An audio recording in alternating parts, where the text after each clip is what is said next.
Hello बच्चों, नवांकुर डिजी lesson में आपका स्वागत है।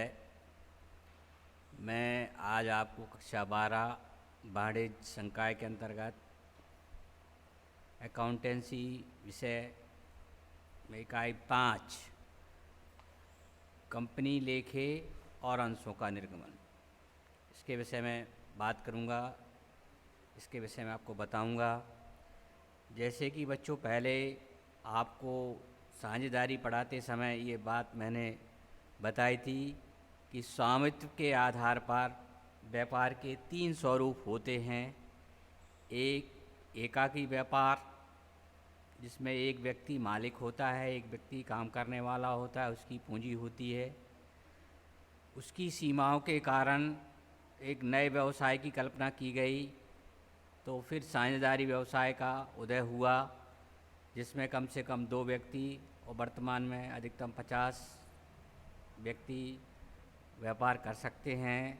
उससे कार्य करने की क्षमता भी बढ़ी, पूंजी का शेयर भी बढ़ा। लेकिन फिर और एक ऐसे व्यवसाय की कल्पना की गई कि जिसमें व्यक्तियों की संख्या और अधिक हो और पूंजी भी अधिक से अधिक हो, ताकि व्यवसाय का स्वरूप और वृद्धि हो सके। क्योंकि धीरे धीरे व्यवसाय जो क्षेत्रीय स्तर पर होता है तो वो विश्व स्तर पर काम करने लगा। तो ऐसी स्थिति में अधिक से अधिक लोगों की आवश्यकता और अधिक से अधिक पूंजी की आवश्यकता, तो एक नए व्यवसाय की कल्पना की गई, जो कंपनी के नाम से जानी जाती है। तो जो एकाकी व्यापार की सीमाओं के कारण साझेदारी व्यवसाय का जन्म हुआ, और साझेदारी व्यवसाय की सीमाओं के कारण कंपनी व्यवसाय का जन्म हुआ। तो बच्चों, सभी व्यवसाय में लेखा करने का एक ही तरीका होता है। कुछ चीज़ें उसमें थोड़ी सी नई होती हैं, वो अंतिम खातों से संबंधित हो सकती हैं या अन्य दूसरे पहलू हो सकते हैं। बाकी डेबिट क्रेडिट करने के नियम, जनरल एंट्री करने के नियम, खाते रखने के नियम लगभग सभी व्यवसाय में एक जैसे होते हैं। तो आज मैं आपको बताऊंगा कि कंपनी क्या होती है, कंपनी से आशय क्या होता है, उसकी क्या विशेषताएं होती हैं, उसके क्या क्या प्रलेख होते हैं। तो कंपनी व्यवसाय से संबंधित जो महत्वपूर्ण बातें हैं उनके विषय में बताऊंगा। फिर कंपनी की जो पूंजी होती है बच्चों, वो छोटी छोटी इकाइयों में बटी होती है। इस इकाई को हम अंश बोलते हैं, इंग्लिश में शेयर बोलते हैं। तो कंपनी अपने अंशधारियों से, जो कंपनी के वास्तविक मालिक होते हैं, उनसे पूंजी वो छोटे छोटे इकाइयों में एकत्रित करती है, वो अंश कहलाते हैं। और अंशों का आम जनता में निर्गमन करना, इशू करना, अंशों का निर्गमन कहलाता है। ये कैसे होता है, ये सब बातें कंपनी के विषय में अब इस इकाई 5 में आप देखेंगे। तो आज आप जो है, पहला क्वेश्चन कंपनी की परिभाषा से ही है बच्चों। भारतीय कंपनी अधिनियम वर्तमान में 2013 चल रहा है। इससे पहले 1956 था और पहले भी कई कंपनी अधिनियम बने। तो भारतीय कंपनी अधिनियम 2013 के अनुसार हमें कंपनी की परिभाषा जानना है। कंपनी की क्या परिभाषा दी गई है? भारतीय कंपनी अधिनियम 2013 की धारा 220 के अनुसार कंपनी से आशय ऐसे इस अधिनियम के अधीन समामिलित का मतलब इसका पंजीयन हुआ हो, वह व्यावसायिक इकाई जिसका पंजीयन या समामेलन कंपनी अधिनियम 2013 की धारा 220 के अनुसार या इससे पहले का कोई भी कंपनी अधिनियम के तहत कोई कंपनी बनी है, तो उसे कंपनी कहा जाता है। ये कंपनी की परिभाषा है कंपनी अधिनियम 2013 के हिसाब से। इस हिसाब से हम देखें तो एक कंपनी व्यवसाय में ये सारी चीज़ें होना ज़रूरी है, तब वो कंपनी व्यवसाय कहलाएगी। कंपनी एक वैधानिक कृत्रिम व्यक्ति है। नंबर 1 बात इसमें ये होती है, विधान की दृष्टि में उसको व्यक्ति की संज्ञा दी गई है और कृत्रिम व्यक्ति की संज्ञा दी गई है। मतलब व्यक्ति ना होते हुए उसको वैधानिक रूप से कंपनी को व्यक्ति माना जाएगा। जिसका समामेलन पंजीयन कंपनी अधिनियम के द्वारा या किसी विशेष उद्देश्य से होता हो, जिसका पंजीयन या समामेलन कंपनी अधिनियम के द्वारा हुआ हो और उसका कोई विशेष उद्देश्य हो, जिसका दायित्व साधारण सा सीमित होता है और अस्तित्व उसके सदस्यों से पृथक होता है। बच्चों, ये बात बहुत महत्वपूर्ण है कि कंपनी का अस्तित्व और उसके सदस्यों का अस्तित्व अलग अलग होता है। इस पर आगे चर्चा करेंगे। जिसकी पूंजी हस्तांतरणीय अंशों में विभाजित हो, पूंजी का हस्तांतरण आसानी से हो सके, ये हो इसके अंदर। जिसका एक विशिष्ट दायित्व हो तथा जिसकी अपनी एक सार मुद्रा होती है, कॉमनशील होती है। ये सारी चीज़ें जिस व्यवसाय की इकाई में होती हैं वो कंपनी के नाम से जानी जाती है, उसको कंपनी कहा जाता है। तो ऊपर कंपनी अधिनियम 2013 के अनुसार परिभाषा हो गई। फिर नीचे जो परिभाषा ऊपर दी है उसके आधार पर इतनी सारी चीज़ें एक जिस व्यवसाय की इकाई में होती हैं वो कंपनी की श्रेणी में आ जाती है।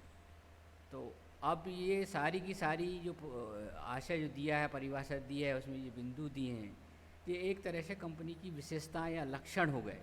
इनके आधार पर हम कह सकते हैं कि कंपनी में ये निम्नलिखित लक्षण या विशेषताएं पाई जाती हैं। तो इसका अपन अगले प्रश्न में आंसर देखते हैं क्या है।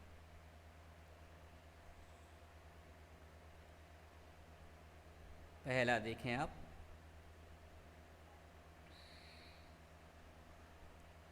कंपनी की क्या विशेषताएं होती हैं। भारतीय कंपनी अधिनियम 2013 के अनुसार एक कंपनी निम्नलिखित लक्षण या विशेषताएं होती हैं उसके अंतर्गत। नंबर 1, विधान मतलब कानून द्वारा निर्मित कृत्रिम व्यक्ति होती है। अर्थात कंपनी एक व्यक्ति की तरह हार्ड मास का पुतला तो नहीं होती है। व्यक्ति के लिए व्यक्ति की जो परिभाषा होती है कि व्यक्ति हम उसको मानते हैं जो एक हार्ड मास का पुतला हो, तो कंपनी वैसा तो नहीं होती है। लेकिन कानून की दृष्टि में उसको कृत्रिम व्यक्ति की संज्ञा दी, अर्थात वो व्यक्ति ना होते हुए व्यक्ति की तरह कार्य करेगी। मतलब जिस तरह से एक व्यक्ति किसी से बात कर सकता है, एक व्यक्ति किसी से समझौता कर सकता है, व्यापारिक दृष्टि से बात करें तो किसी से व्यापार कर सकता है। ये जिस तरह से एक व्यक्ति एक दूसरे व्यक्ति से वस्तु खरीदता है, उसको बेचता है, एक व्यक्ति दूसरे ऊपर पर बात प्रस्तुत कर सकता है, ठीक वैसे ही कंपनी ये सारे काम एक व्यक्ति की तरह करती है जैसे एक व्यक्ति करता है। तो वो कानून की दृष्टि में व्यक्ति को कृत्रिम व्यक्ति की संज्ञा दी, मतलब व्यक्ति ना होते हुए भी व्यक्ति मानना। बट जैसे व्यक्ति में एक होती है कि व्यक्ति को किसी देश की नागरिकता होती है, वहाँ का नागरिक कहलाता है। व्यक्ति का विवाह होता है, लेकिन कंपनी की कोई नागरिकता नहीं होती है और कंपनी का विवाह नहीं हो सकता है। ये विशेषताएं उसके अंदर नहीं होती, इसलिए उसको कृत्रिम व्यक्ति की संज्ञा दी गई है।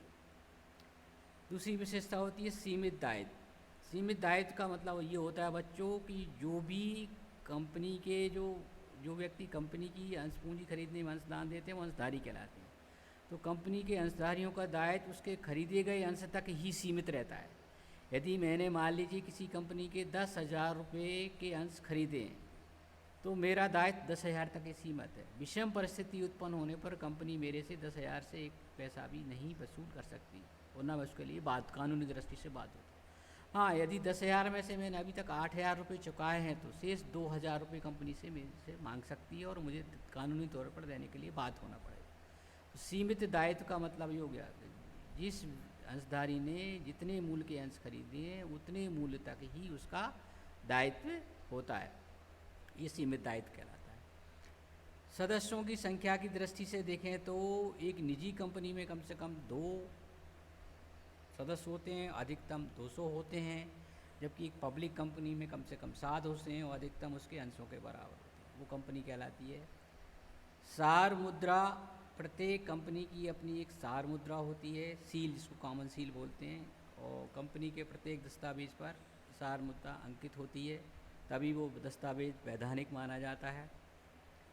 शाश्वत या स्थायी अस्तित्व, किसी अंशधारी के अलग होने से या उसकी मृत्यु होने पर कंपनी के अस्तित्व पर कोई प्रभाव नहीं पड़ता। जैसे कि साझेदारी में का होता है, यदि कोई एक साझेदार की मृत्यु हो जाती है या एक साझेदार अलग हो जाता है तो ऐसे में साझेदारी का अस्तित्व बदल जाता है, नई साझेदारी कहलाती है। जबकि कंपनी में ऐसा नहीं होता, कंपनी निरंतर चलती रहती है। किसी एक अंशधारी के या कई अंशधारियों की मृत्यु होने से उसके अस्तित्व पर कोई प्रभाव नहीं पड़ता है। अपने आप यदि कोई अंशधारी की मृत्यु होती है तो उसका जो भी उत्तराधिकारी होता है वो अंशधारी की बनने की पात्रता हासिल कर लेता है। विधान द्वारा अंत, जिस तरह कंपनी का जन्म विधान द्वारा होता है उसी तरह कंपनी का अंत भी विधान द्वारा होता है, कानूनी तौर पर उस पर होता है। ये कंपनी की विशेषताएं होती हैं। यहाँ एक और बात आई थी, पृथक अस्तित्व वाली बात आई थी कि दायित्व सीमित होता है और उसके अस्तित्व उसके सदस्यों से पृथक होता है। तो इसका तात्पर्य ये हो गया कि कंपनी अपने अंशधारियों पर वाद प्रस्तुत कर सकती है और अंशधारी कंपनी पर वाद प्रस्तुत करते हैं जबकि वे उसके वास्तविक मालिक होते हैं। तो इसका मतलब है कि दोनों का अस्तित्व अलग अलग है। किसी अंशधारी के दिवालिया होने से या पागल होने से या मृत्यु होने से अंशधारी के अस्तित्व पर कोई कंपनी के अस्तित्व पर कोई प्रभाव नहीं पड़ता है। ये अस्तित्व की बात यहाँ पर आ जाती है। ये कंपनी की 6 विशेषताएं होंगी कंपनी अधिनियम 2013 के अनुसार। और भी बहुत सारे बिंदु होते हैं इनके, धीरे धीरे करके आप पढ़ेंगे, विशेषताएं 6 पढ़ेंगे। अब प्रश्न क्रमांक 3 में कंपनी के वर्गीकरण को समझाइए, जो कंपनी के प्रकार कह सकते हैं। कंपनियों का विभिन्न आधार पर किया गया वर्गीकरण इस प्रकार से देखें। दायित्व के आधार पर, पहले दायित्व के आधार पर कंपनियों को 2 भागों में बांटा गया है, एक असीमित दायित्व वाली कंपनी और दूसरी सीमित दायित्व वाली कंपनी। सीमित दायित्व, जैसे अभी मैंने बताया था कि सीमित दायित्व वाली कंपनियां भी होती हैं कि अंशधारियों का दायित्व उनके खरीदे गए अंशों तक ही सीमित होता है, खरीदे गए अंशों के मूल्य तक ही सीमित होता है, उतना ही पैसा उनको कंपनी को देना होता है। यदि कोई विषम परिस्थिति बनती है तो कंपनी उनसे और अधिक राशि की मांग नहीं कर सकती है, कानूनी तौर पर वो उतनी राशि से अधिक राशि देने के लिए बाध्य नहीं होती। और असीमित दायित्व वाली कंपनियाँ भी होती हैं जहाँ अंशधारियों का दायित्व असीमित होता है, अर्थात विषम परिस्थिति उत्पन्न हो जाने की स्थिति में कंपनी उनसे और अतिरिक्त धन की मांग कर सकती है और उनको उस दायित्व का वहन करना पड़ेगा। सामान्यतः असीमित दायित्व वाली कंपनी अस्तित्व में नहीं है कि कोई भी व्यक्ति ऐसी कंपनियों में अंश पूंजी लगाना पसंद नहीं करेगा जिनमें जहाँ दायित्व असीमित हो, क्योंकि व्यापार में जोखिम हमेशा बनी रहती है। तो इस दायित्व के आधार पर 2 प्रकार की होगी, सीमित दायित्व वाली और असीमित दायित्व वाली। अब सदस्य संख्या के आधार पर कंपनियां 2 प्रकार की हैं, एक प्राइवेट कंपनी है जिसको निजी कंपनी बोलते हैं और दूसरी होती है पब्लिक कंपनी है, सार्वजनिक कंपनी होती है। प्राइवेट कंपनी के अंशों के हस्तांतरण पर प्रतिबंध होता है। ऐसी कंपनी जिसके अंशों के हस्तांतरण पर प्रतिबंध हो, सदस्य संख्या कम से कम 2 हो, अधिकतम 200 हो, अंश ऋण पत्रों के विक्रय का निमंत्रण नहीं दे सकती है। प्राइवेट कंपनी के लिए आवश्यक है कि अपने नाम के आगे प्राइवेट लिमिटेड शब्द लगाए, वो प्राइवेट कंपनी कहलाती है। और ये सारी विशेषताएं जिस व्यवसाय की इकाई में होंगी वो प्राइवेट कंपनी कहलाएगी, और ये सारी विशेषताएं जिस कंपनी में नहीं होंगी वो पब्लिक कंपनी कहलाएगी। अर्थात जो कंपनी प्राइवेट कंपनी नहीं है तो फिर वो पब्लिक कंपनी की श्रेणी में मानी जाती है। इसमें कम से कम 7 सदस्य होते हैं, अधिकतम अंशों के संख्या के बराबर हो सकते हैं, और ऐसी कंपनियां अपने नाम के अंत में लिमिटेड शब्द लगाती, ये पहचान होती है। जिसके आगे प्राइवेट लिमिटेड लिखा है तो वो निजी कंपनी हो गई, और जिसके आगे लिमिट लिखा है तो यहाँ बच्चों एक बात और समझ लेना है, पब्लिक कंपनी और सरकारी कंपनी में अंतर होता है, दोनों में अंतर पाया जाता है। प्राइवेट सदस्यों के आधार पर प्राइवेट कंपनी और पब्लिक कंपनी होती है। सरकारी कंपनी में अंश पूंजी का 51% भाग किसी राज्य सरकार या केंद्र सरकार के पास हो। जितनी कंपनी की अंश पूंजी है, चुकता अंश पूंजी है, उस पूंजी का 51% या उससे अधिक भाग सरकार, केंद्र सरकार या राज्य सरकार के पास हो। अर्थात आधे से ज़्यादा मालिकाना हक किसी राज्य सरकार या केंद्र सरकार या दोनों को संयुक्त हो, ऐसी कंपनी को सरकारी कंपनी कहा जाता है। आगे देखें, और आकार के आधार पर लघु कंपनी और बृहद कंपनी है।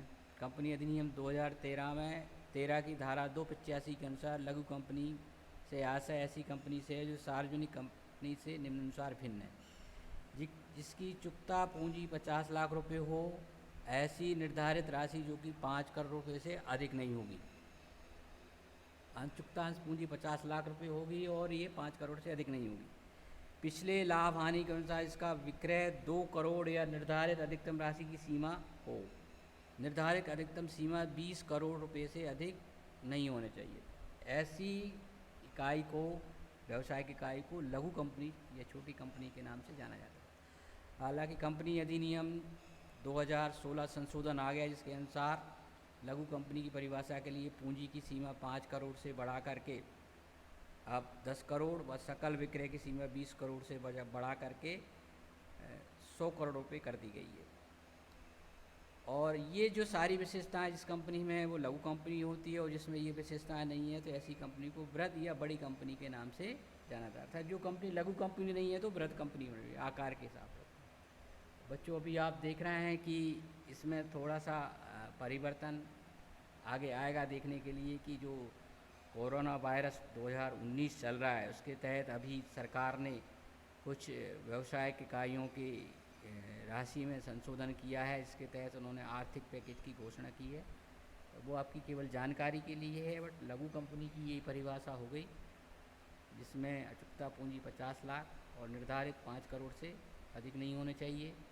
इसका टर्नओवर 2 करोड़ या अधिकतम 20 करोड़ इतना होना चाहिए, वो लघु कंपनी। और अब इसको बढ़ा करके 2 से बढ़ाकर 5 कर दिया है 16 में, 5 से बढ़ा करके 10 कर दिया गया है इसका टर्नओवर। यदि कोई कंपनी की पूंजी 5 करोड़ से बढ़ करके 10 करोड़ हो गई है, वो भी लघु कंपनी के अंतर्गत आएगी। और इसका विक्रय 20 करोड़ से बढ़ करके 100 करोड़ कर दिया है। तो ऐसी व्यवसायिक इकाई जिसका साल भर का कुल विक्रय 100 करोड़, तो उसको भी लघु कंपनी की श्रेणी में माना जाएगा।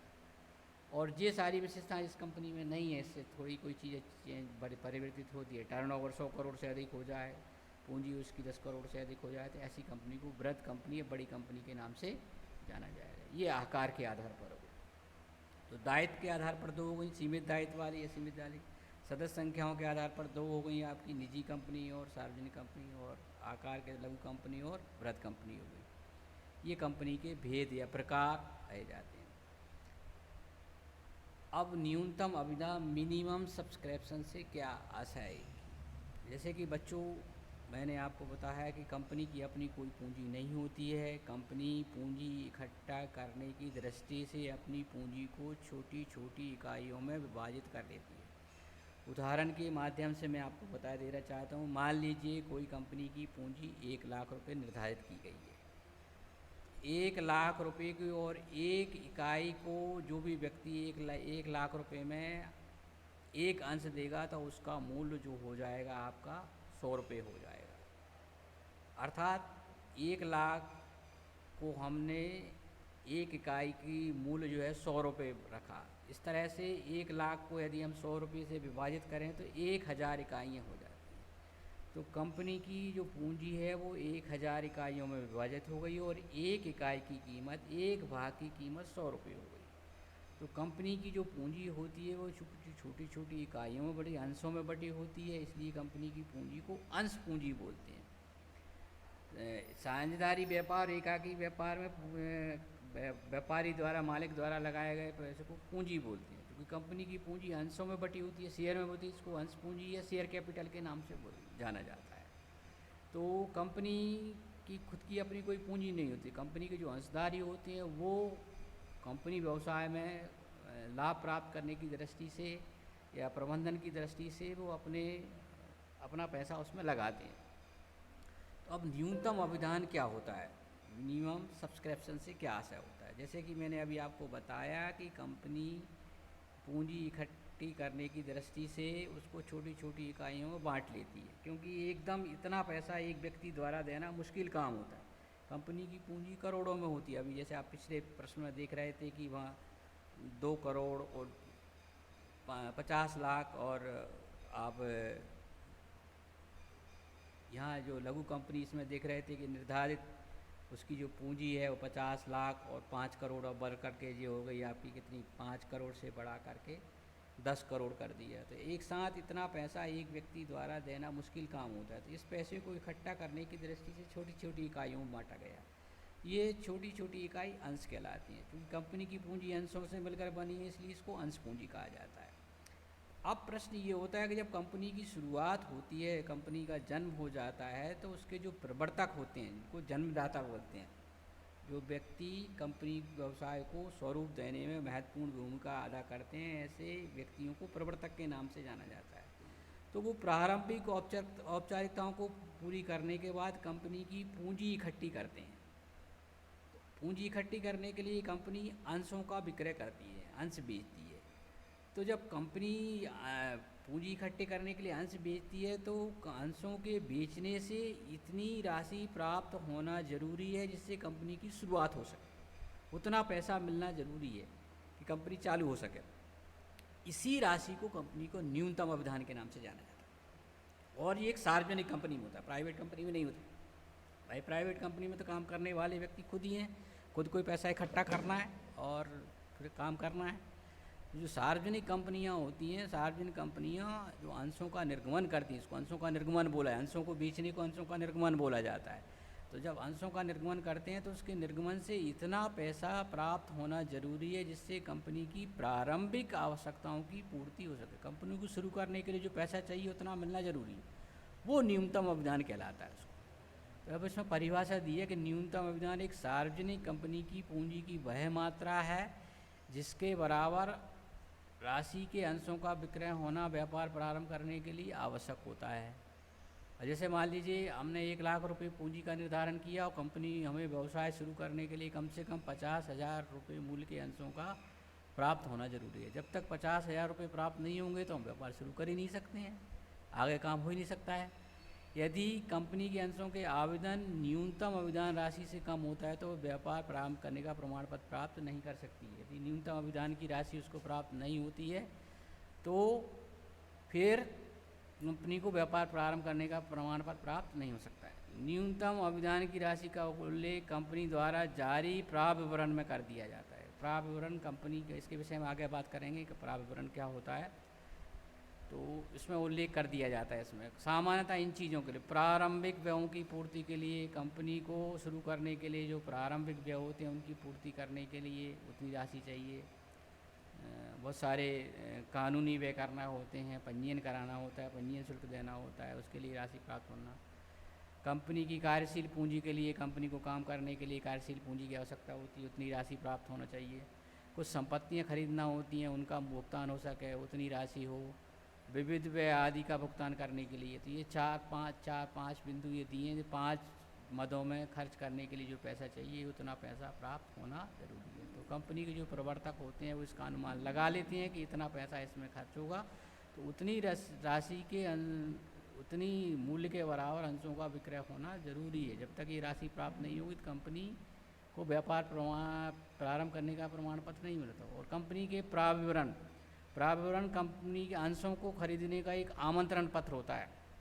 प्राप्य विवरण कंपनी के अंशों या ऋण पत्रों को खरीदने का एक आमंत्रण पत्र होता है, जिसमें कंपनी की पूरी तस्वीर उसमें उल्लेखित होती है कि कंपनी क्या काम करेगी, कौन प्रवर्तक हैं, कितनी अंश पूंजी आदि आदि उसमें लिखा रहता है। और भारतीय प्रतिभूति विनिमय बोर्ड के अनुसार न्यूनतम आवेदन की राशि निर्गमित पूंजी के 90% के बराबर होना चाहिए। जैसे अभी मैंने बताया कि हमने 50,000 रुपये मूल्य के अंश निर्गमित किए, तो 50,000 का 90% 45,000 रुपये होगा। जब तक 45,000 रुपये मूल्य के बराबर राशि प्राप्त नहीं होगी तब तक कंपनी को व्यापार प्रारंभ करने का प्रमाण पत्र नहीं मिल रही। ये राशि न्यूनतम आवेदन कहलाएगी, इसी को न्यूनतम। तो न्यूनतम आवेदन की राशि प्राप्त नहीं होगी तो कोई भी कंपनी व्यापार आरंभ नहीं कर सकती है। इसको न्यूनतम आवेदन की संज्ञा दी गई है।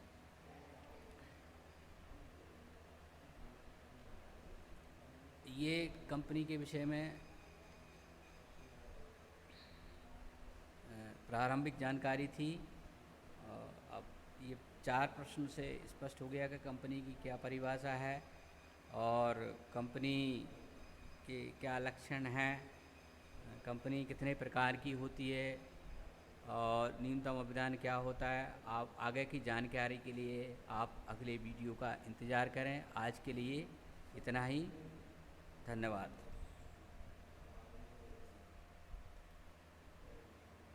लो भैया, हो गया।